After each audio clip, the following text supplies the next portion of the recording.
Let's focus on a practical and crucial aspect of nursing care: safely transferring a patient from a bed to a wheelchair, especially in cases involving neurological impairments.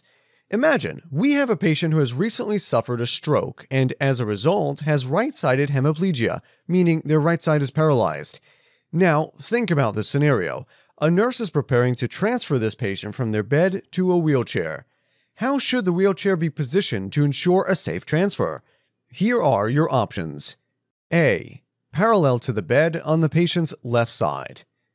B. Perpendicular to the bed on the patient's right side.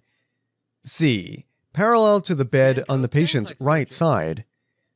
D. Perpendicular to the bed on the patient's left side. Which one do you think is the correct approach? The answer is option A, parallel to the bed on the patient's left side. Why is this the right choice? Because the wheelchair should be placed on the patient's unaffected side for safe transfer. In our case, since the patient has right-sided hemiplegia, their left side is unaffected. When the wheelchair is parallel to the bed on the patient's left side, it facilitates an easier and safer transfer. The patient can use their unaffected left side to stand and pivot until their back is towards the wheelchair. Then, they can easily reach for the armrest of the wheelchair with their unaffected arm.